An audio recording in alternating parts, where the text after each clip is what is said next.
It's the morning where we find hope. It's in the morning where we find hope when we mourn.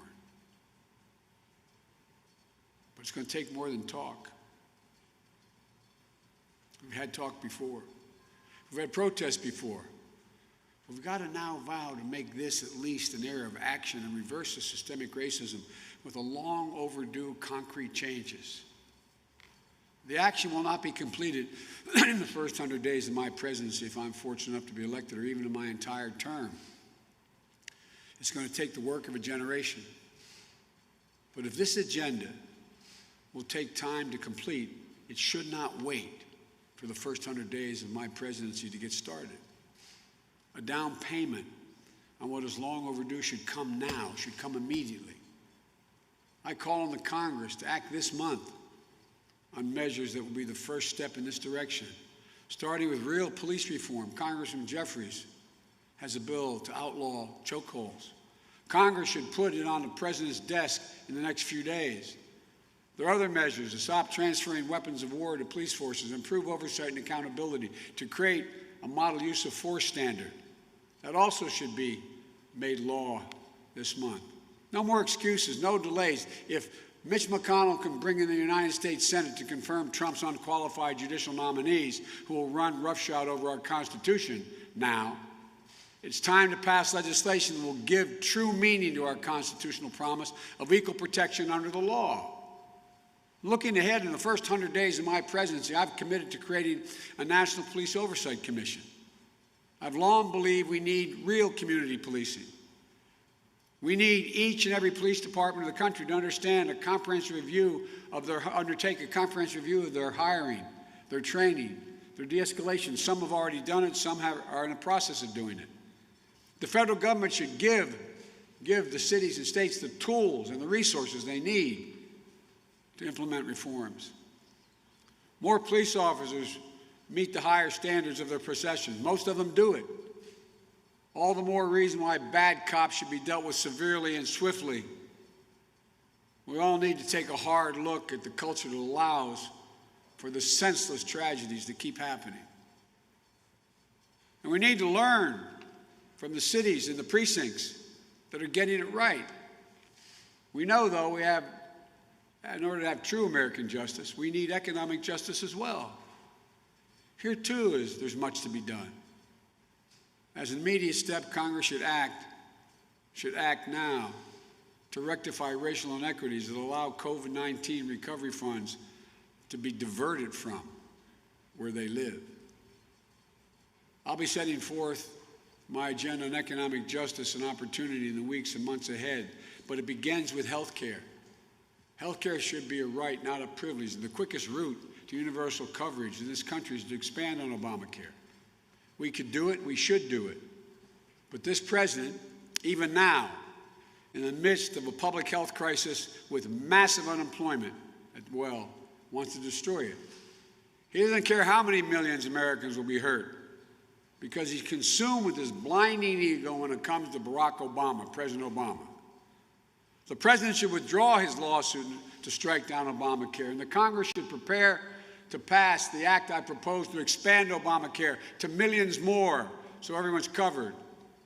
These last few months, we've seen America's true heroes. Healthcare workers, docs, nurses, delivery truck drivers, grocery store workers. We've come up with a new phrase for them: essential workers. Essential workers. But we need to do more than praise them. We need to pay them. We need to pay them. Because if it weren't clear before, it's clear now. This country wasn't built by Wall Street bankers and CEOs. It was built by the great American middle class, which was built by unions and our essential workers. I know there's enormous fear and uncertainty and anger in the country. I understand. I know so many Americans are suffering loss of a loved one, suffering economic hardship, wondering, can I feed my family tomorrow? What's going to happen? Suffering under the weight of a generation after generation after generation of hurt inflicted on people of color, on black, brown, and Native communities, and in particular. Like many of you, I know what it means to grieve. My losses are not the same as losses felt by so many. But I know what it feels like when you think you can't go on. I know what it means to have that black hole in your chest where your grief is being sucked into it. Just a few days ago marked the 5th anniversary of my son Bo's passing from cancer. And there's still moments when the pain is so great it feels no different than the day I sat in that bed as he passed away. But I also know that the best way to bear loss and pain is to turn it into that anger and anguish into purpose.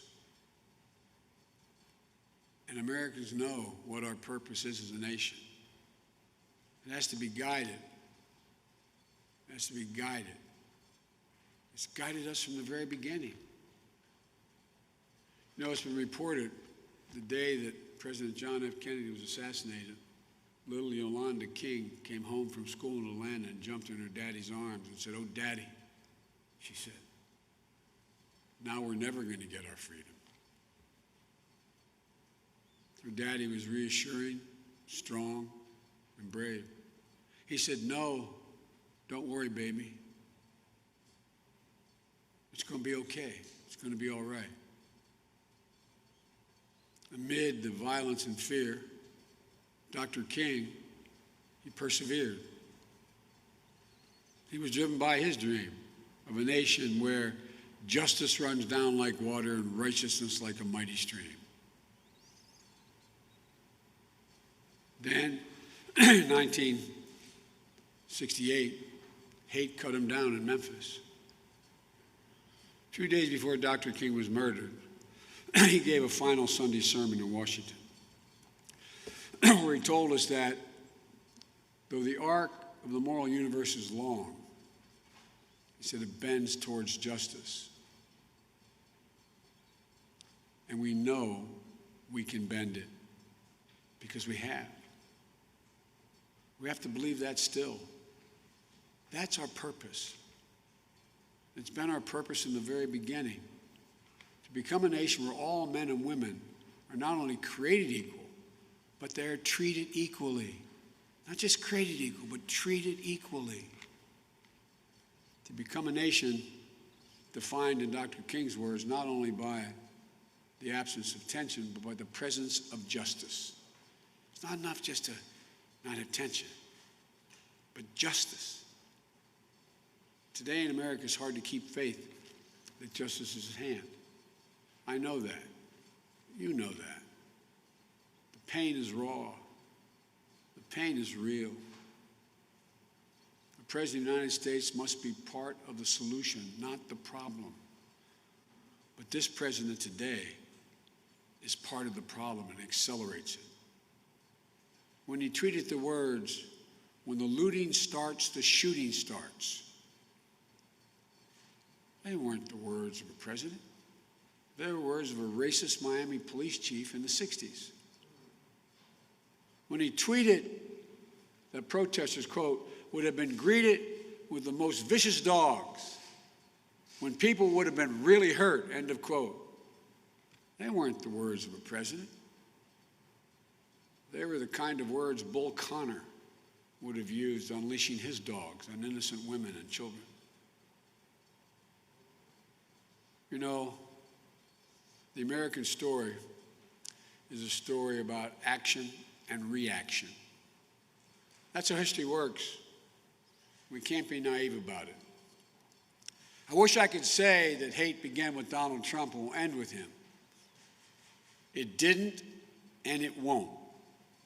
American history isn't a fairy tale with a guaranteed happy ending. The battle for the soul of this nation has been a constant push and pull for more than 240 years. A tug of war between the American ideal that we're all created equal and the harsh reality that racism has long torn us apart. The honest truth is that both elements are part of the American character. Both elements. At our best, the American ideal wins out. But it's never a rout. It's always a fight, and the battle is never fully won. But we can't ignore the truth that we're at our best when we open our hearts rather than clench our fists. Donald Trump has turned this country into a battlefield riven by old resentments and fresh fears. He thinks division helps him. His narcissism has become more important than the nation's well-being that he leads. I ask every American, I mean this from the bottom of my heart, I ask every American, look at where we are now and think anew. Is this who we are? Is this who we want to be? Is this who we want to pass on to our children and our grandchildren? Fear, anger, finger pointing, rather than the pursuit of happiness? Incompetence and anxiety, self-absorption, selfishness? Or do we want to be the America we know we can be? The America we know in our hearts we could be and should be. Look, I look at the presidency as a very big job, and nobody will get it right every time. And I won't either. But I promise you this, I won't traffic in fear and division. I won't fan the flames of hate. I'll seek to heal the racial wounds that have long plagued our country, not use them for political gain. I'll do my job and I will take responsibility. I won't blame others. I will never forget, I promise you, this job is not about me.